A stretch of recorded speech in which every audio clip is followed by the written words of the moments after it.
जय शनि महाराज। प्रिय भक्तों, आज 1 जून 2024 को ज्येष्ठ माह के कृष्ण पक्ष की नवमी तिथि को हम सुनेंगे शनि महाराज की व्रत कथा। एक समय की बात है जब सभी नवग्रहों यानी सूर्य, चंद्रमा, मंगल, बुध, बृहस्पति, शुक्र, शनि, राहु और केतु में विवाद छिड़ गया कि सबसे बड़ा कौन है। सभी आपस में लड़ने लगे।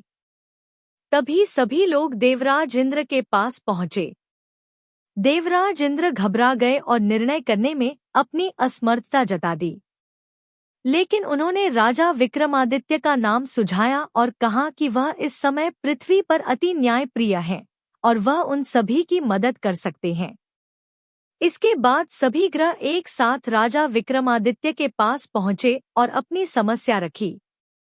राजा विक्रमादित्य यह देखकर संकट में आ गए, क्योंकि वे जानते थे कि जिस किसी को भी छोटा घोषित किया जाएगा वह क्रोधित हो जाएगा। तब राजा ने एक उपाय बताया। उन्होंने स्वर्ण, रजत, कांस्य, पीतल, सीसा, रांगा, जस्ता, अभ्रक और लौह से 9 सिंहासन बनवाया। फिर सिंहासन को इसी क्रम में रख दिया और सबसे निवेदन किया कि वह सभी सिंहासन पर स्थान ग्रहण करें। इनमें से जो अंतिम सिंहासन पर बैठेगा वही सबसे छोटा माना जाएगा। लोहे का सिंहासन सबसे बाद में होने के कारण शनिदेव उसी पर बैठ गए। तभी से वह सबसे छोटे कहलाने लगे। शनिदेव को लगा कि राजा ने जानबूझकर ऐसा चाल चला है। वह गुस्से में राजा से बोले, राजन, तू मुझे नहीं जानता। सूर्य 1 राशि में 1 महीना, चंद्रमा 2.25 महीना 2 दिन, मंगल 1.5 महीना, बृहस्पति 13 महीने और बुध तथा शुक्र 1 से 1 महीने विचरण करते हैं। लेकिन मैं 2.5 साल से 7.5 साल तक एक ही राशि में रहता हूँ। मैंने बड़े बड़े का विनाश किया है। जब श्रीराम की साढ़ेसाती आया तो उन्हें वनवास हो गया। रावण की घड़ी में साढ़ेसाती आई तो उनकी लंका को बंदरों की सेना ने हरा दिया। अब तू क्या चीज है? ऐसा कहते हुए शनिदेव वहां से चले गए। बाकी सभी देवता खुशी खुशी वापस आ गए। कुछ समय बीतने के बाद राजा पर शनि की साढ़ेसाती आई। तब शनि देव बढ़िया घोड़े को लेकर एक सौदागर बनकर वहां पहुंचे। राजा को पता लगते ही उन्होंने अपने सेवक को सबसे अच्छा घोड़ा खरीदने की आज्ञा दे दी। उसने कई अच्छे घोड़े खरीदे। उनमें से एक सर्वोत्तम घोड़े राजा को सवारी के लिए दिया। राजा के सवार होते ही वह घोड़ा सरपट जंगल की ओर भागने लगा। भीषण वन में पहुंचते ही वह घोड़ा गायब हो गया। इसके बाद राजा जंगल में बिल्कुल ही अकेला, भूखा प्यासा भटकता रहा। तब एक ग्वाले ने राजा को पानी पिलाया।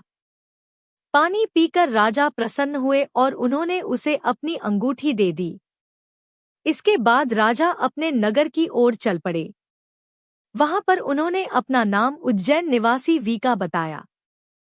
उस नगर में एक सेठ की दुकान पर उसने कुछ देर आराम किया और भाग्यवश उस दिन सेठ की खूब बिक्री हुई थी तो सेठ खुश होकर उन्हें अपने साथ घर ले गए और राजा को खाना खिलाया। वहां पर वीका ने खूंटी पर एक हार टंगा देखा जिसे खूंटी निगल रही थी। थोड़ी देर में पूरा हार गायब था। सेठ को लगा कि वीका ने ही उसे चुराया है। उसने वीका को कोतवाल के पास पकड़वा दिया। फिर वहां के राजा ने भी वीका को चोर समझा और हाथ पैर कटवाकर नगर के बाहर फेंकवा दिया। वहां से एक तेली गुजर रहा था। उसे वीका की हालत पर दया आ गया। उसने उन्हें अपनी गाड़ी में बैठाया। इसके बाद राजा की शनिदशा समाप्त हुई। वर्षा ऋतु आने पर राजा मल्हार गीत गाने लगा और राजा के राग को सुनकर उस नगर की राजकुमारी मनभवानी को उनका गाना बहुत ही पसंद आया। राजकुमारी को उनका गाना इतना पसंद आया कि उन्होंने प्रण ले लिया कि वह उसी राग गाने वाले से विवाह करेगी और उसे ढूंढने के लिए उन्होंने दासी को भेजा। दासी ने पता लगाकर राजकुमारी को बताया कि वह एक अपाहिज है। लेकिन फिर भी राजकुमारी वीका के साथ ही विवाह के लिए अड़ी रही और अनशन पर बैठ गई कि वह विवाह करेगी तो सिर्फ उसी से।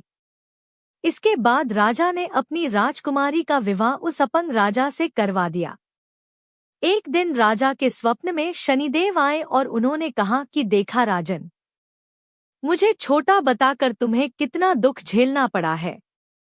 इसके बाद राजा ने शनिदेव से माफी मांगी और प्रार्थना करते हुए कहा कि हे शनिदेव, यह दुख किसी और को ना देना। उसके बाद शनिदेव मान गए और कहा कि जो कोई मेरी कथा और व्रत करेगा उसे मेरी दशा से कोई दुख नहीं झेलना पड़ेगा। जो व्यक्ति रोज चींटियों को आटा डालेगा उनकी सभी मनोकामनाएं पूर्ण होगी। ऐसा कहते हुए शनिदेव ने राजा के हाथ पैर वापस कर दिए। सुबह आंख खुलने पर राजकुमारी ने देखा तो वह बहुत ही चौंक गई। फिर वीका ने उसे बताया कि वह कोई और नहीं बल्कि उज्जैन का राजा विक्रमादित्य है। यह जानकर सभी प्रसन्न हुए।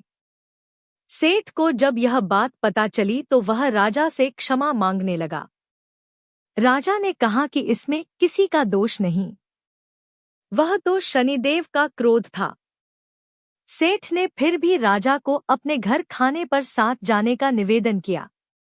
राजा ने सेठ की बात मान ली। उसके बाद सेठ ने कई प्रकार के व्यंजनों से राजा का स्वागत और सत्कार किया। साथ ही सब ने देखा कि जो खूंटी हार निकल चुकी थी वह अब हार को उगल रही थी। सेठ ने तहे दिल से राजा को धन्यवाद दिया। उसके बाद सेठ ने राजा से प्रार्थना की कि वह उनकी कन्या श्रीकंवरी के साथ विवाह करें। राजा ने इसे स्वीकार कर लिया और दोनों ही रानियों मनभवानी और श्रीकंवरी को लेकर उज्जैन नगरी चले गए। उज्जैन में राजा का खूब आदर सत्कार किया गया। सारे नगर में दिवाली मनाई गई। राजा ने पूरे नगर में घोषणा की कि मैंने शनिदेव को सबसे छोटा बताया था जबकि वही सर्वोपरि है। सारे अच्छे बुरे कर्मों के कारक शनिदेव भी हैं। तब से सारे राज्य में शनिदेव की पूजा और कथा नियमित रूप से होने लगी। माना जाता है कि जो भी शनिवार का व्रत रखकर शनिदेव की इस कथा को पढ़ता या सुनता है उनके सारे दुख दूर हो जाते हैं। अगर आपको यह कथा पसंद आई हो तो कमेंट बॉक्स में जय शनि महाराज लिखकर हमारे चैनल को सब्सक्राइब करके वीडियो को लाइक और शेयर जरूर करें।